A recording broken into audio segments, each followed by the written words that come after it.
Wassalatu wassalamu ala ashrafil anbiya'i wal mursalin Sayyidina Muhammadin wa ala alihi wa sahbihi ajma'in. Qala rabbi shrah li sadri wa yassir li amri wa hlul 'uqdatam min lisani yafqahu qawli. Subhanaka la ilma lana illa ma 'allamtana innaka antal alimul hakim wa la haula wa la quwwata illa billahil aliyyil azim.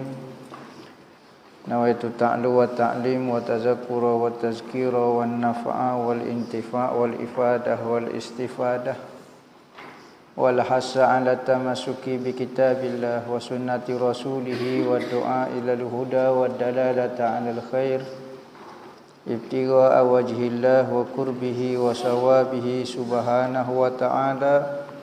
Allahumma inni as'aluka ilman ladunni wa mashraba safihani ya Wahhabu ya Ghani.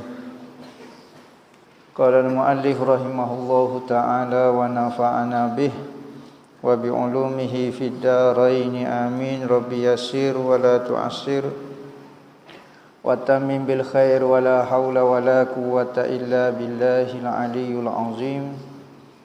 Ilahi anta maqsudi wa ridhaka matlubi a'tini mahabbataka wa ma'rifatak. Amma ba'du. Assalamualaikum warahmatullahi wabarakatuh. Katanya pengarang rahimahullahu ta'ala, sehinggalah perkataan dia yang ke-12. Sekarang kita duduk berkecek mengenai kebinasaan atas laki-laki yang mempunyai isteri, yakni risiko kita orang lelaki apabila menikah, gapo dia masalah yang kita akan hadapi sebagai seorang suami. Banyak sebab lah, banyak yang sebut-sebut dah. Hak ni nombor 12. At-Tabrani telah mengeluarkan sebuah hadis. Maksud hadis itu, mana-mana laki-laki yang mengahwini perempuan dengan mas kahwin yang sedikit atau mas kahwin yang banyak, tetapi ia tidak membayar kepada perempuan itu haknya, hak perempuan, dan lagi ia menipu perempuan itu, maka bila dia mati dalam keadaan tidak membayar kepada perempuan itu haknya, nescaya ia berjumpa Allah Ta'ala pada hari kiamat sebagai lelaki yang berzina, yakni seperti dosa orang yang berzina. Nabi kata, siapa dia menikah, maka apabila kita menikah dengan seorang perempuan, kita kena beri mas kahwin. Mas kahwin ini adalah harta, sebagai tanda nak menghormati seorang perempuan, maka kita beri harta kepada perempuan itu. Bukan kata nilai perempuan itu, tetapi sebagai tanda sahaja. Maka apabila perempuan itu menetap ke mas kahwin dia, tinggi ke rendah, hak paling berkatnya adalah mas kahwin yang paling rendah. Hak tu hak berkat.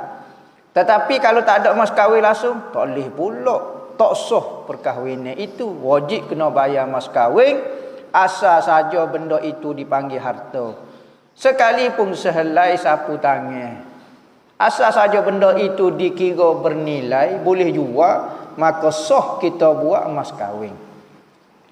Apabila perempuan meminta mas kahwin dia, maka lelaki itu berkahwin dengan niat tak si bayar mas kahwin. Ni maksud dia.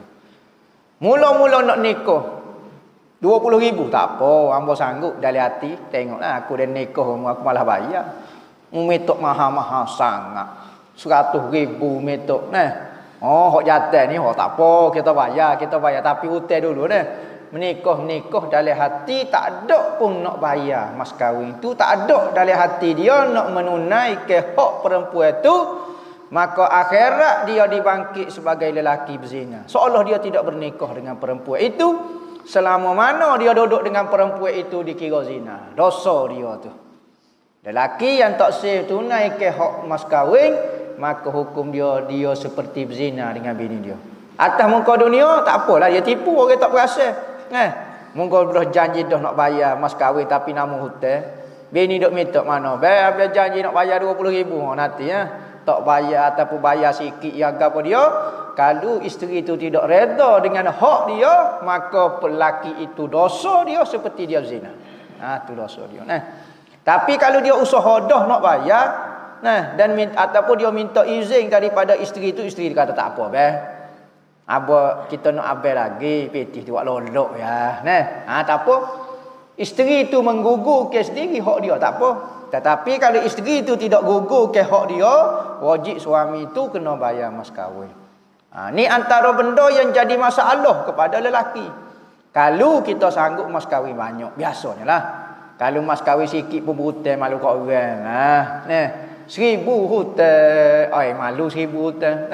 1,000 ni bayar cash lah. Carilah petih warna-warna pun. Kalau 10,000 mungkinlah berhutang. Ke-13, masalah bagi laki-laki yang berkahwin. Kata Imamul Ghazali rahimahullahu ta'ala, sesiapa yang tidak berkuasa pada mendirikan hak ahlinya walaupun ia hadir, maka ia seperti orang lari daripada ahlinya. Kita sebut dah, dosa orang yang lari daripada nak menunaikan hak ni, dosa dia adalah amalan dia tidak diterima Tuhan. Kita seorang isteri lari daripada suami, maka segala ibadat dia sembahyang, dia puasa, dia zakat, dia sedekah, baca Quran, tolong orang, tak boleh pahala. Begitu juga suami lari daripada isteri dan tidak tunaikan hak dia, maka seperti dia lari daripada hukum seperti isteri lari daripada suami. Yakni ibadat dia, sembahyang dia, zikir dia, warak dia, semua tidak diterima Tuhan. Tu hukum dia. Sekalipun dia hadir, dia duduk dengan bini dia, bukan kata dia lari, tak, tetapi dia tidak tunai hak dia. Tak bayar mas kahwin ko, tak tunai hak banyaklah tanggungjawab sebagai isteri suami ni, maka seperti dia pahala tak ada. Dia duk semayang, dia duk puasa, dia duk zakat, dia duk mengajar, dia duk mengaji, duk gapo, tak boleh pahala seperti apa. Kerana sekalipun dia tak lari daripada bini dia, tapi dia tidak tunai tanggungjawab, dosa dia, tanggungjawab akibat dia seperti orang lari daripada tak tunai hak. Maka kata Imamul Ghazali, lagi kebinasaan ini umum, tiada sejahtera daripadanya melainkan orang yang alim tentang ilmu hikmah yang memberi manfaat di dalam negeri dan akhirat. Maka kalau nikah dengan tidak ada persiapan, banyak sangatlah tanggungjawab yang kita cuai. Tanggungjawab yang kita tidak tunai, maka sekalipun nikah bahagia tetapi amalan suami itu tak ada. Suami tak ngajar fardu ain, suami tidak tegur isteri, suami tidak gapo, tu tanggungjawab dia. Maka sekalipun dia nak buat hidup bahagia dua orang tu, pahala suami tak ada seputih apa. Bukan kata syak tak syarat. Maka kalau orang tak ada ilmu, pernikahan ni menjadi bala pada dia. Lagu mana? Menyebabkan dia tak boleh nak tunai banyak hak. Maka apabila tak tunai hak, maka pahala tak ada. Kalau dia duduk sorang tak apa. Dia duduk dengan orang kena pandai, kena ada ilmu.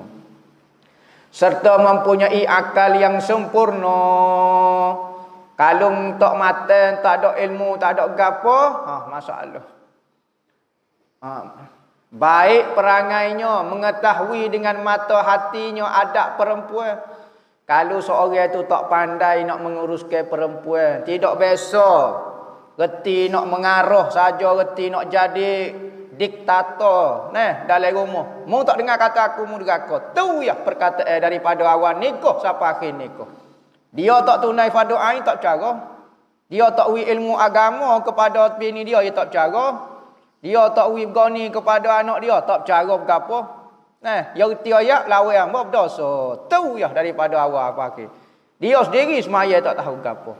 Perangai perempuan tak reti, jaga hati isteri tak reti. Suami isteri ni sakit hati ko, isteri stres ko, isteri tekan, walau tak cara, walau tak tasawuf sore lagu tu. Orang lagu ni tak tahu dengan mata hati adab perempuan.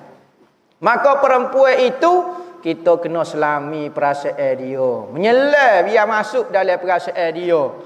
Kadang-kadang perempuan ni jenis ego, jenis malu, jenis gapo. Dia bila-bila kata tak say, barang nak marah tapi nak suruh orang pujuk. Walau mucung. Padahal pujuk sikit nak suruh kita pujuk ya, nak manja ya sebenarnya. Bukan kata ni kita apabila nampak dia mengaju ikut mau selalu. Tak reti perangai perempuan. Perempuan ni macam kucing kerong, suka dibelai, suka digapo. Kadang-kadang dia buat perangai semata-mata nak menarik perhatian kita.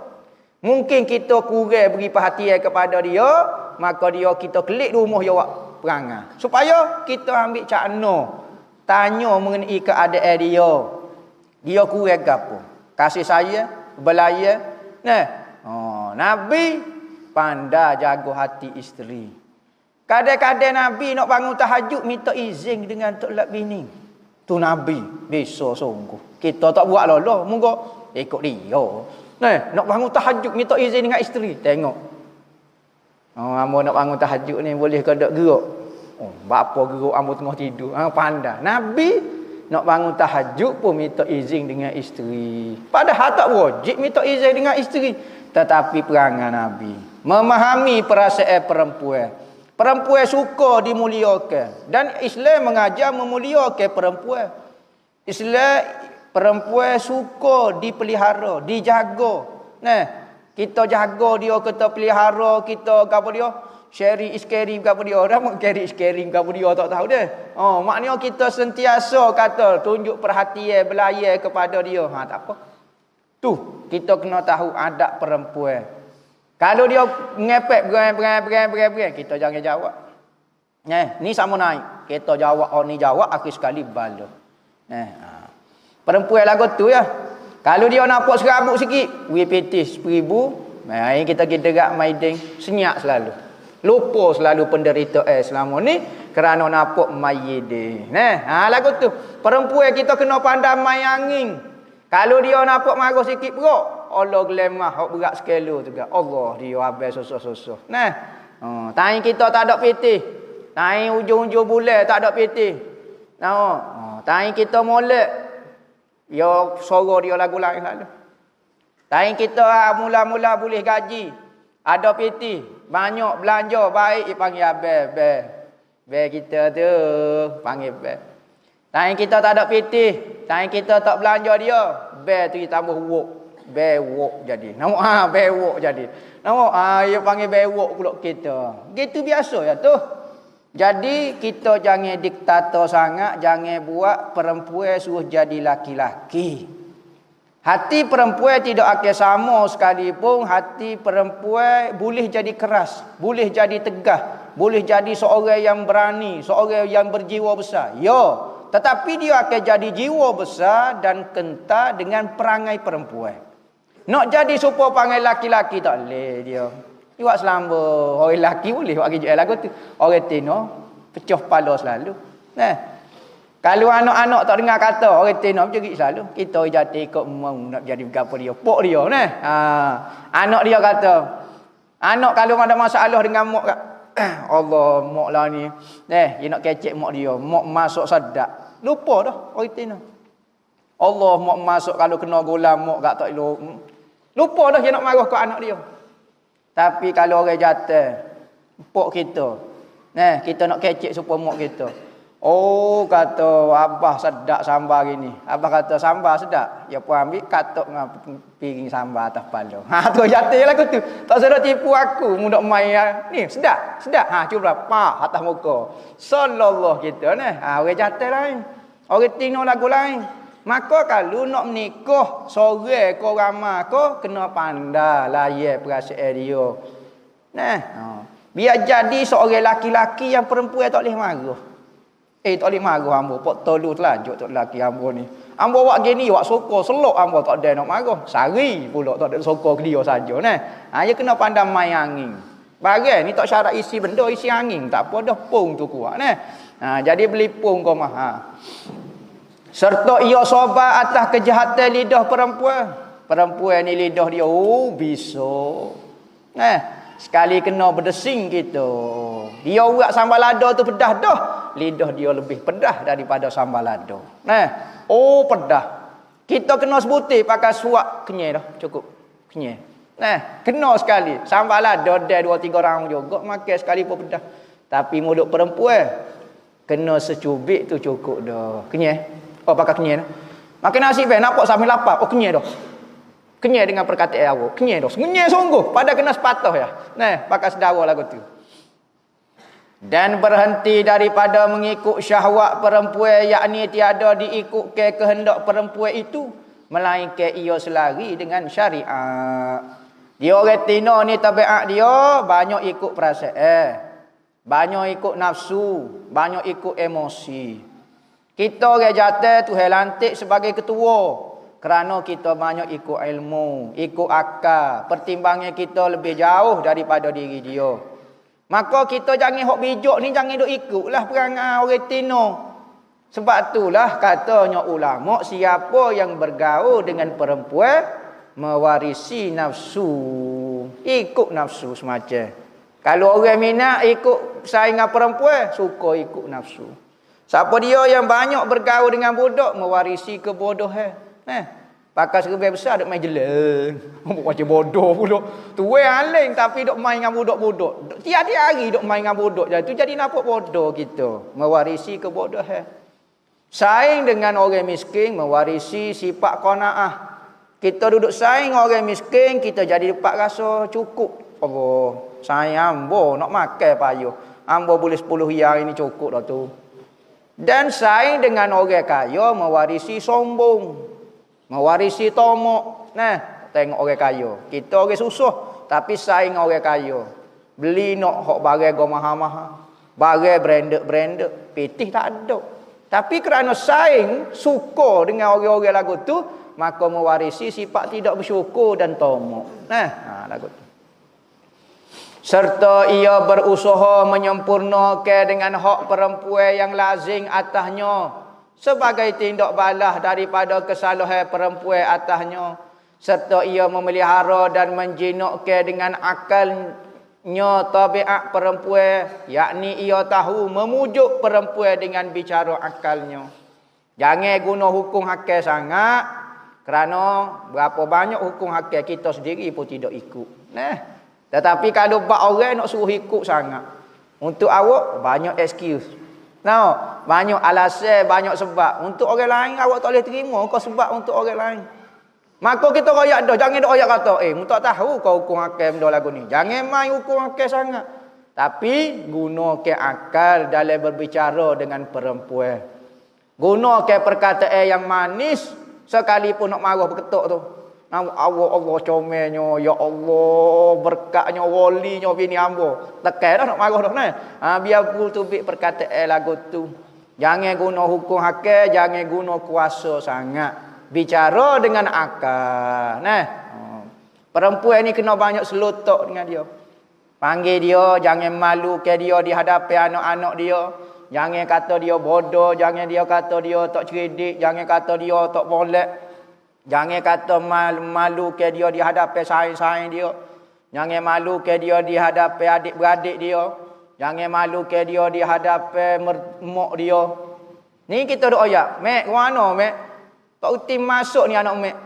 Jangan malu dia. Jangan malu ke dia di hadapan adik-beradik dia. Ni ke mana ni adik demo ni hamba tengok ni besar sama besar ngati balasuh. Nampak besar je kata. Jangan duduk hina dia, jangan malu dia. Perempuan lagu tu. Maka akal tu lebih. Kena ayat romantis tu kena ada. Roman picisan dia panggil. Penulis ayat-ayat romantis. Lagu tu. Main akal gitu, main perasaan saja lagu tu. Kadang-kadang pakai kenyir, pakai tak makan pun tak apa, kenyir. Tu orang Tino, tu buat dia perangai dia lagu tu. Kita orang lelaki hok mengaku bejok, hok mengaku pandai, hok ikut sunnah Nabi, lagu tu. Nabi nak marah kepada isteri dia ketar, Nabi pegang hidung. Aisyah, gitu saja. Kita Aisyah ping kelecak dah balasnya. Rasulullah pegang hidung saja Aisyah. Gitu. Boleh buat lagu tu? Kita Aisyah bunyi pada Aisyah. Tengok pas pita dah kawan tu. Masa bila naik jet atas tekuk tak tahu.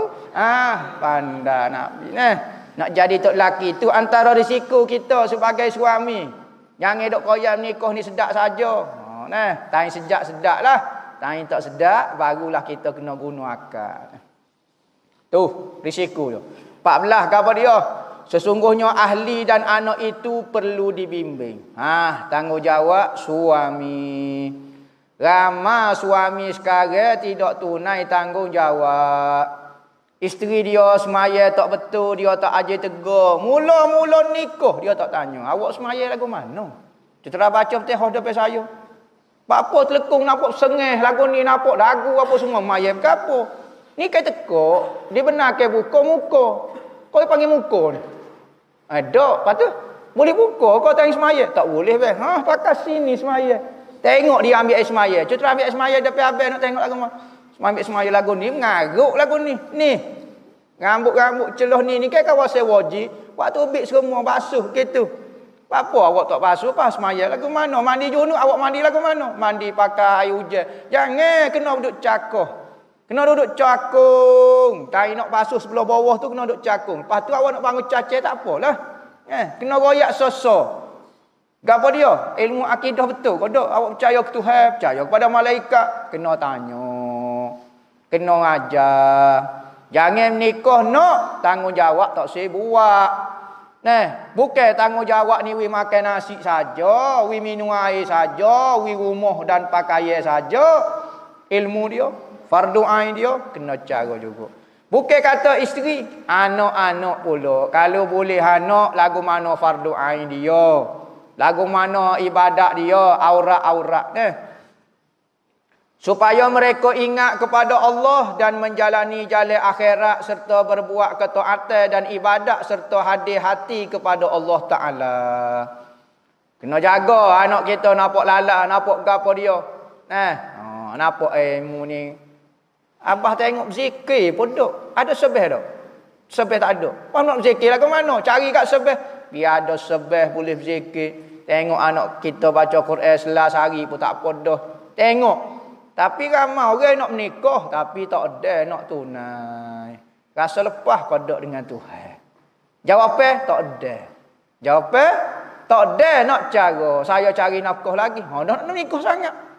Nafkah. Hak ni juga wajib.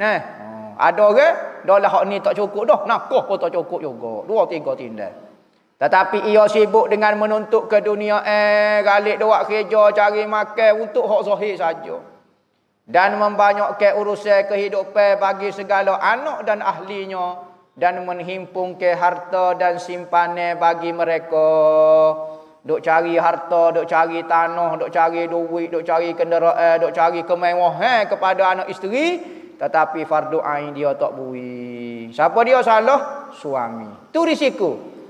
Kalau kita tak nikah dengan dia, tak wajib kita tegur dia. Muka anak orang, apa pandai-pandai. Tapi apabila dia bergelar isteri kita, wajib kita kena. Yang demikian itu pada kebanyakan membawa kepada bakhil dan kikir. Apabila banyak harta jadi kedekut. Bapa awak tak wis sedekah? Saya nak taruh ke anak saya. Bapa awak tak sedekah? Saya nak wi ke bini saya. Bapa lagu ni? Menyebabkan kedekut nak buat kebajikan, nak wi kepada suat anak-anak ataupun isteri. Maka inilah sebesar-besar kecelakaan yang membinasakan manusia. Dari kerana inilah Abu Sulaiman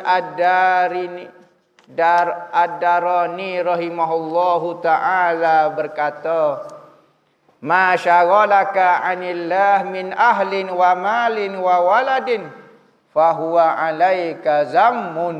Nah, maksudnya apa sahaja milik yang dimiliki engkau, apa saja harta benda yang kamu miliki, melalaikan kamu daripada mengingati Allah, daripada ahli keluarga kamu, menyebabkan kamu malah nak mengingati, malah nak berzikir, malah nak gapo. Siapa dia? Ahli keluarga. Sibuk dengan ahli keluarga sehingga tak tunai ibadah.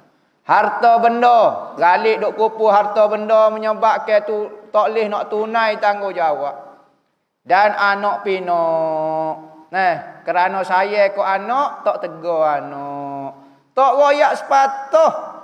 Anak ni tak semayang, tak mengaji fardu ain, bahkan marah pula orang tegur anak dia. Tegur tak semayang, tegur tak tutup aurat, duduk jual dadah, duduk buat gapo, anak curi, anak gapo, orang lain tegur dia pula ngepek. Sepatutnya dia lah tegur. Tiba-tiba orang lain tegur dia pula ngepek. Nah.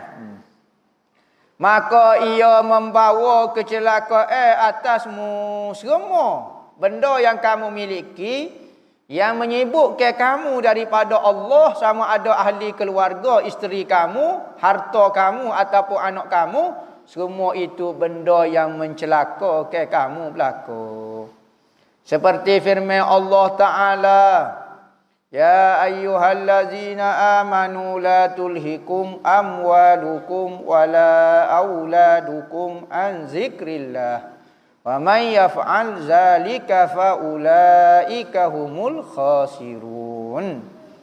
Maksudnya, wahai orang-orang yang beriman, orang beriman, janganlah kamu dilalaikan. Nabi pesan, Tuhan pesan, jangan kamu sampai peringkat lalai oleh harta benda kamu. Harta benda kamu menyebabkan kamu dulu selalu berzikir, tapi sibuk dengan harta sekarang kurang berzikir. Sibuk dengan harta kurang semaya Jumaat.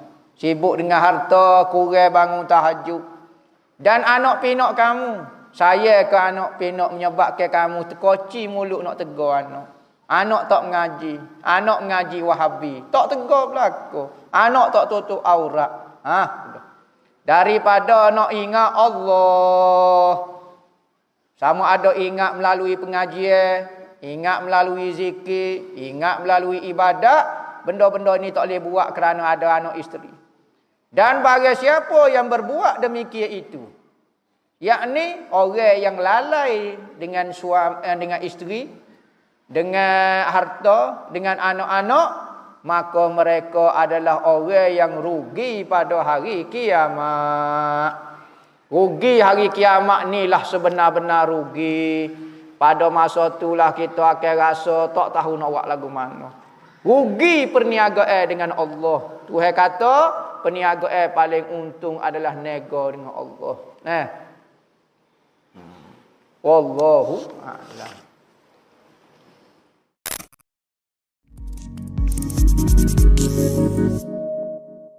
Istidrak.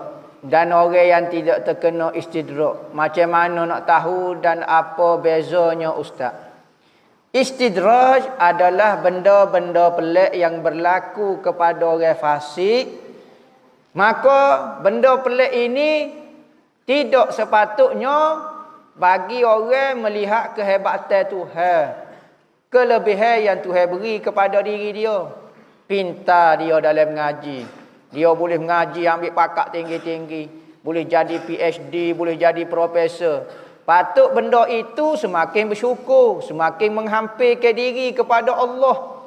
Tetapi dengan kepintaran dia, dengan pengikut dia, dengan sijil dia, menyebabkan dia semakin jauh daripada Allah. Maka hak itulah kita nak kenal istidrak tu lagu mana. Kelebihan sepatutnya disyukuri, tetapi kelebihan dijadikan alasan untuk jauh daripada Allah, untuk selain daripada Allah. Maka kita tengok lalu, orang sekalipun bisa, tetapi dia tidak membawa kita kepada Allah, orang ni istidrak. Tetapi orang ni ada kelebihan, tetapi dia membawa kepada Allah, maka tu bukan istidrak. Lagu tu. Istidrak ni bukan bentuk, dia tak ada bentuk. Mana macam-macam. Kadang-kadang benda ni istidrak, kadang-kadang benda ni tak istidrak. Bukan kata tergebel saja tu istidrak, tak tergebel tu tak istidrak. Tak. Atas macam mana kita nak menghadapi benda tu dah.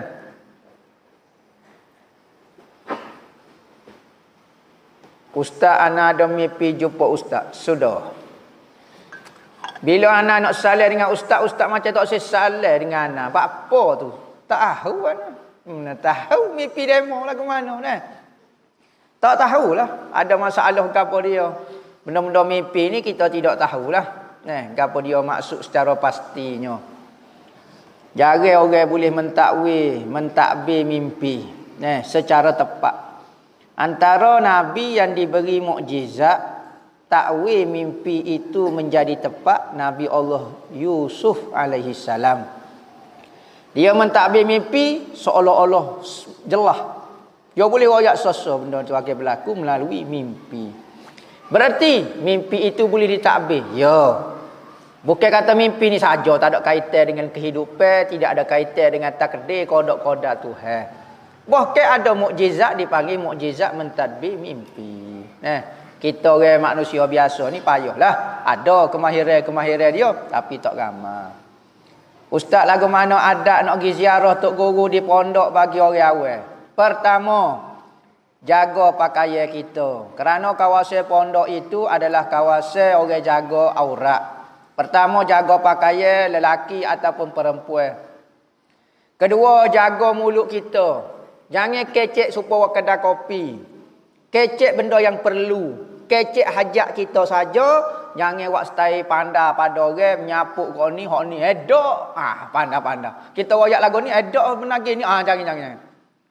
Gi nak ambil berkat sungguh, gi nak ambil ilmu, bukan nak uji, bukan nak gapo. Ziarah. Gilah atas hajat kita lah. Dan jaga adat kita. Jumpa dengan orang alim, salam, cium tangan dia. Ambil berkat daripada dia. Sentiasa sengkau baik dengan orang alim. Sekalipun kita tengok perbuatan dia, hamba tak faham apa orang alim ni buat lagu ni. Jangan banyak tanya.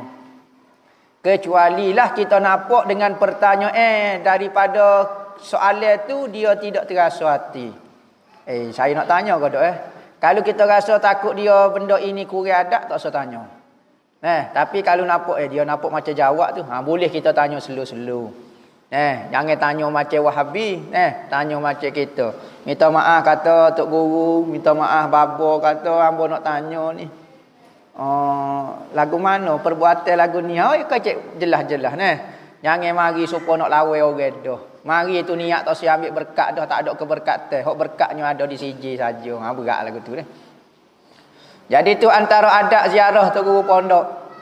Dan antara benda sunat lagi ziarah orang alim ni, beri sedekah kepada dia. Ulama mengkiaskan apabila sahabat dulu nak bertemu dengan Nabi wajib kena beri hadiah. Tetapi ayat memberi hadiah kepada Nabi ketika nak jumpa ni mansuh. Maka apabila dimansuh ke hukum wajib, hukum sunat masih kekal.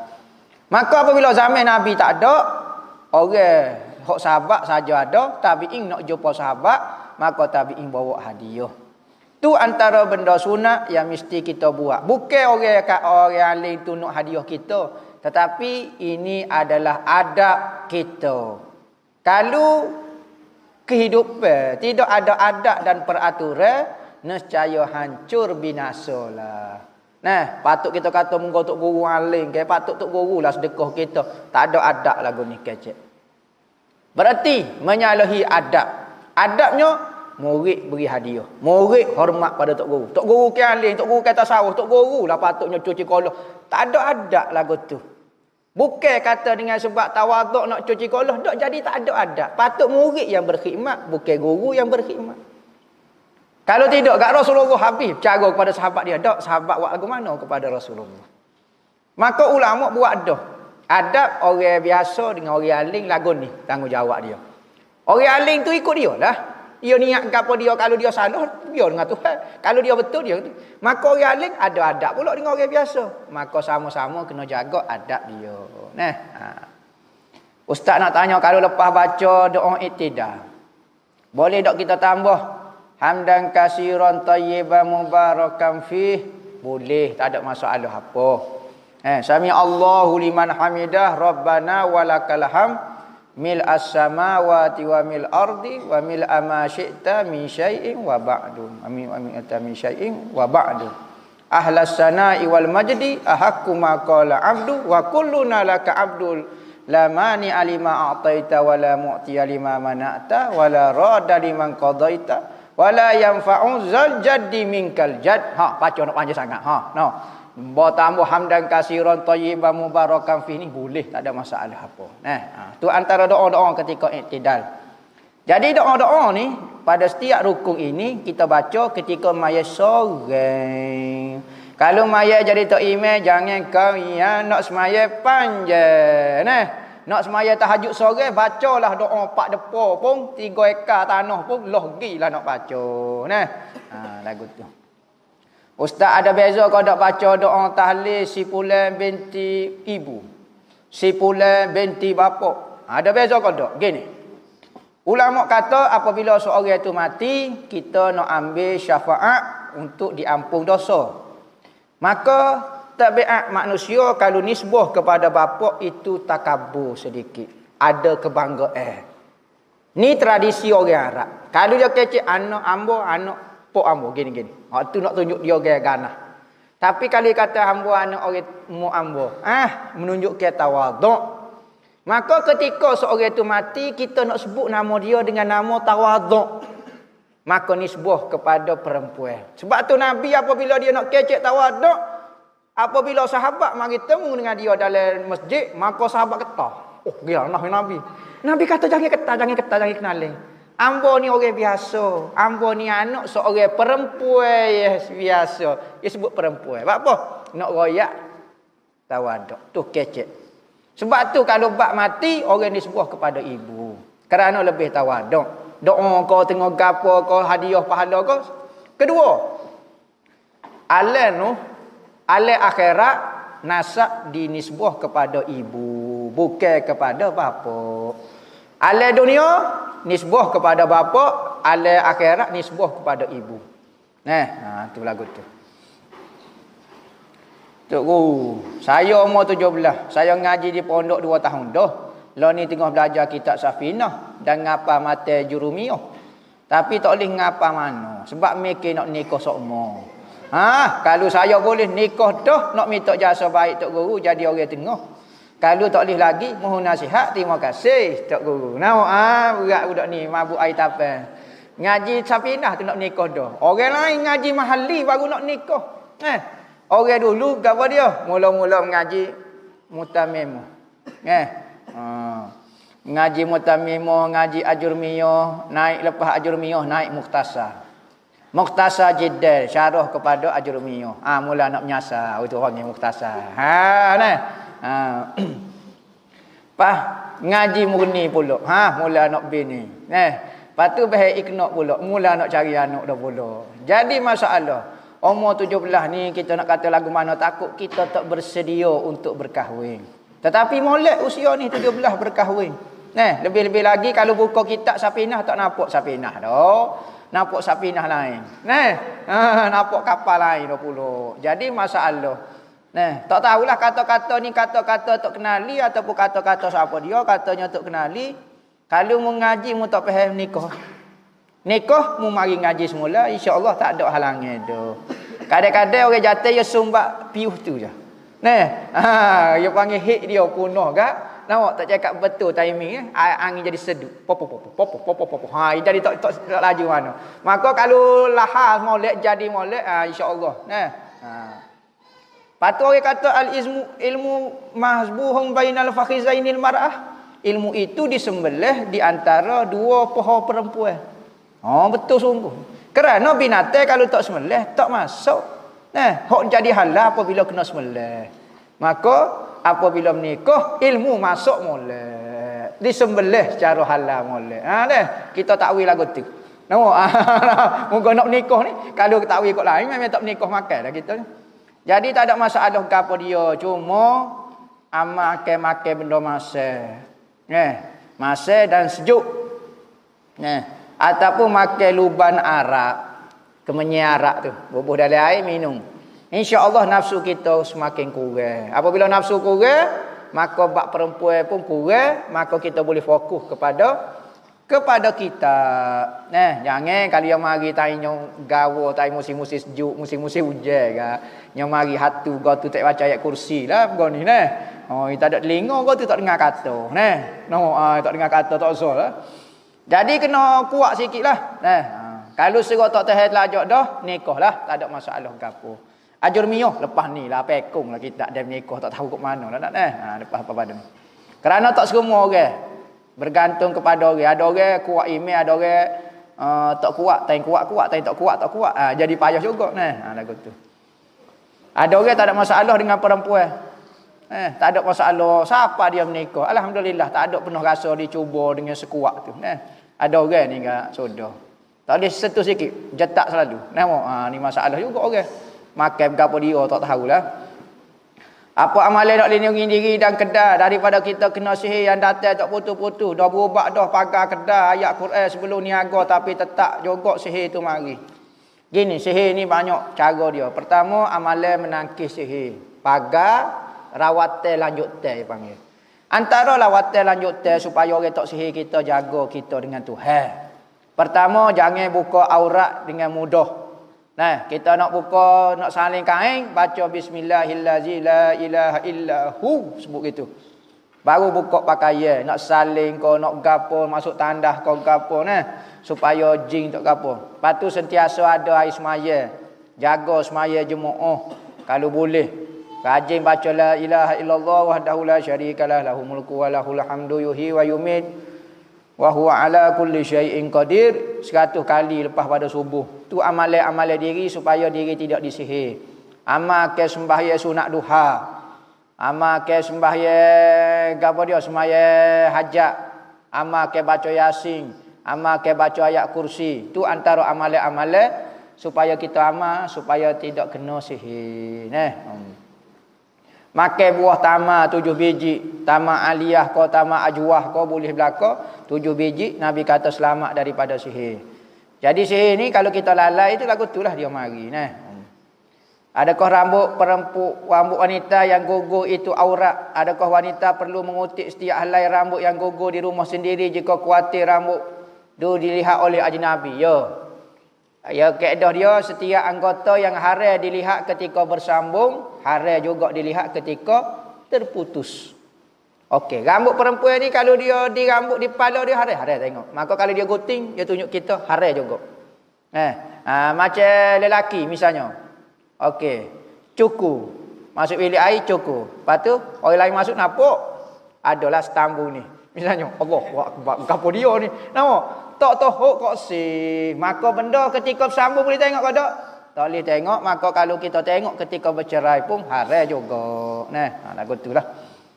Wajib kau belajar ilmu tasawuf. Adakah ianya salah satu fardu yang wajib dipelajari? Ya. Ilmu tasawuf ni tidak disebut di dalam Al-Quran ataupun hadis secara tasawuf gitu. Mana wajib belajar ilmu tasawuf Bukhari dan Muslim. Tak ada lagu tu. Tetapi ilmu tasawuf ni adalah satu ilmu yang telah dipecuhkan oleh ulama berdasarkan nas Al-Quran dan hadis juga, iaitu ilmu berkait dengan akhlak.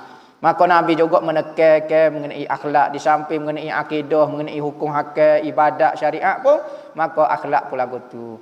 Saya tak saya belajar ilmu tasawuf, saya nak belajar ilmu akhlak, boleh berlaku ikut demo lah. Bukan dinamo kita nak penting ilmu tu sendiri kena belajar. Wajib fardu ain. Ya. Sebagaimana kita wajib belajar semaya daripada batal, begitu juga kita kena jaga semaya daripada tidak diterima Tuhan. Biar semaya biar jadi ikhlas molek. Tu ilmu tasawuf. Nak tanya masa tahiyat kedua kita terlupa dah berdiri. tapi duduk balik nak baca tahiyat, adakah sah sembahyang? Tahiyat kedua, tahiyat di rakaat kedua, kau apa dia ni? Tahiyat awal kau apa? Nak tanya masa tahiyat kedua. Kau tahiyat akhir. Kita terlupa dan berdiri tapi duduk balik dan baca tahiyat. Adakah sah sembahyang? Tahiyat kedua ni tahiyat akhir. Yang bangun cacai lepas tu teringat. Maka duduk. Tak apa, wajib kena duduk. Lepas tu apa hukum dia? Kena sujud sawi. Ya, kena sujud sawi. Kerana dia telah melakukan perbuatan yang kalau sengaja batal. Bangun cacai tanpa sebab. Waktu tahiyat, tak boleh batal. Tiba-tiba dia bangun, terlupa. Kalau tak terlupa, tak batal, maka membuat benda yang kalau sengaja batal, tak sengaja tak batal, maka dia buat dengan tak sengaja, disunatkan sujud sahwi. Nak minta tolong ustaz jelaskan hukum akal. Gapo beza dengan hukum adat? Jazakallah. Hukum akal ni adalah keputusan yang diputuskan oleh akal. Akal akan kata ya, tidak, mungkin. Tuhan kuasa, ya. Tuhan lemah, tak. Mak Zaid makan nasi. Mungkin. Tak makan, mungkin. Itu akal. Tak tengok Quran, tak tengok hadis, tak tengok adat kebiasaan berlaku. Akal saja. Hukum adat pula hukum yang diputuskan kerana biasa berlaku, golek berlaku. Makan nasi kenyang. Ya. Ya ke apa dia? Adatnya lah. Kebiasaannya makan nasi tu kenyang. Makan nasi tak kenyang, mustahil. Mustahil ke? Adatnya makan nasi kalau tak kenyang air mustahil. Makan nasi sepinggan kenyang. Mungkin. Kadang-kadang 4 pinggan tak kenyang lagi masuk kakak ni. Nama. Makan goni lagi. Jadi boleh berlaku. Itu hukum adat yang diputuskan oleh kebiasaan yang berlaku. Ustaz, saya letak siwak dalam poket baju ketika solat. Lepas solat tengok ada kesel darah gusi pada siwak. Adakah dikira menanggung najis atau dimaafkan? Dimaafkan.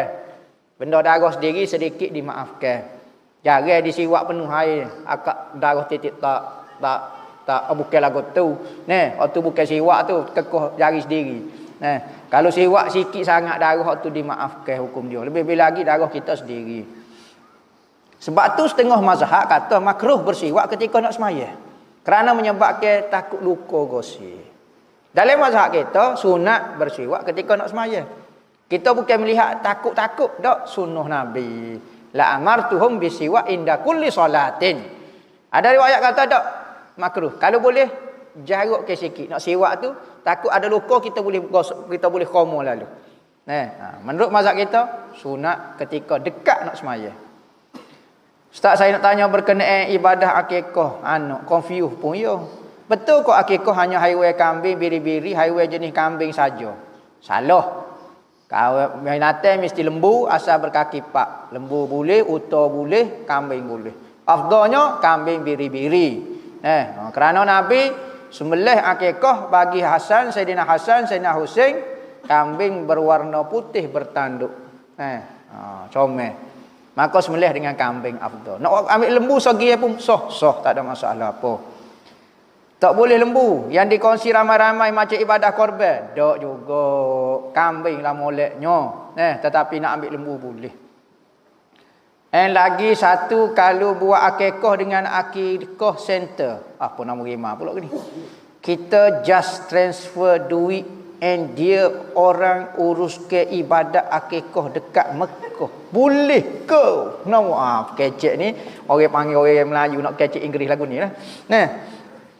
Kita ikutlah ngekoh ni kita buat kau siapa-siapa dia apa boleh nak buat Mekah apa boleh. Cuma afdal jangan pindah daging akikah ataupun daging korban daripada tempat orang yang nak buat akikah. Kita orang Kelantan, Ulu Pueh. Duduk kawasan orang asli duk nyopik tu. Maka kita moleknya sembelih kambing situ sedekah makan orang ramai-ramai. Nak buat di Mekah pun boleh, tapi ada pendapat kata haram pindah daging ibadat daripada kawasan dia. Kerana daging ibadat mesti dibahagikan kepada orang miskin sekawasan dengan dia. Lagu tu. Nak kata dosa tak, nama pendapat muktamad kata haram, pendapat lemah kata boleh pindah daging ibadat, daging korban ataupun daging ngekah. Tetapi pendapat ni lemah pun sudah difatwakan sah itu. Macam mana nak tahu diri kita ni dah lepas fardu ain? Itu tanya dah ni.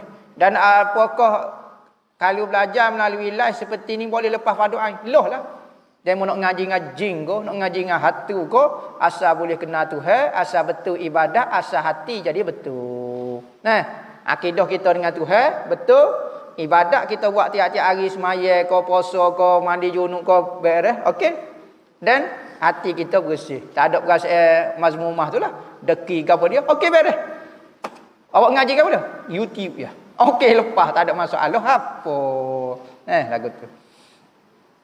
Daripada belajar dengan tok guru, belajar dengan wali tak payah seputus kayu. Tak lepas juga fardu ain. Ustaz benar ke isteri tidak boleh pergi suami dengan panggilan ayah, papa dan sebagainya? Panggil mugi tanya dek mu lah, dek. Dek ni maknanya mampus. Dek dia panggil pok dia dek nah. Kalau mak dia panggil mami, mami ni mumia. Mumia nah. Mumia dia panggil atu kering panggil. Mumia ni atu kering. Atu ke jadi kering, mayat kering tu ke panggil mumia. Bukan lagu tu. Boleh kau dak panggil, dak moleknya panggil dengan panggilan biasa. Nak panggil ge jumpa dengan umi tu. Jangan dak ajar kita panggil umi demo tu. Umi tu mari ya. Abi dia tu mari. Kena panggil abi dia tu. Dia kena tambah. Yang abi mari makruh kerana ada perkataan dalam bab perempuan zihar dia panggil. Menyamakan isteri dengan ibu kita. Kita panggil ibu kita, ibu, panggil ibu pada bini kita. Ataupun panggil umi ke, panggil mama ke. Moleknya mama dia tu, cikgu dia tu, cik dia ke, boleh panggil lagu tu. Molek. Makruh ada ulama kata makruh. Molek panggil nama dia lah. Misalnya kita ada panggil ucuk, panggil ayah, panggil anjo, panggil itik, panggil serati memang. Maka boleh anak pun panggil kita juga. Itik tu, panggil itik. Nama tak masalah lah. Ustaz nak tanya masa tahiyat kedua. Apa hukum akikah capur? Anak lelaki sunat 2 ekor kambing. Kalau capur kambing seekor, beri seekor.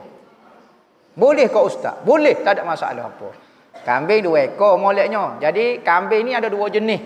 Kambing syatun dalam bahasa Arab, syah kambing. Kambing ada 2 jenis. Dia panggil syah ma'zing. Bukan ma'zing tu bomo ma'zing apa. Ma'zing tu bukan. Ma'zing ni kambing kapung. Ma'iz. Dah ni duk nyanyi. Ma'iz tu kambing kapung, kambing kulit nipis tu. Tu ma'zing. Tanda dia tak ada maruah. Lagu mana? Ekor dia congik, tunjuk punggung. Tu dipanggil ma'zing. Kalau jalan tunjuk punggung, hak tu dipanggil ma'zing. Kambing kapung bulu nipis. Kedua dipanggil kambing doknung. Doknung ni biri-biri, bulu dia tebal, ekor dia ada maruah, dia tunduk sikit. Ekor dia tutup. Tu dipanggil doknung. Kedua-duanya masuk dalam spesies kambing. Nak ambil biri-biri boleh, nak ambil kambing boleh.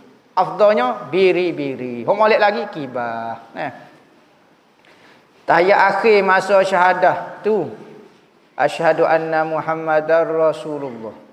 Muhammadah ke Muhammadur?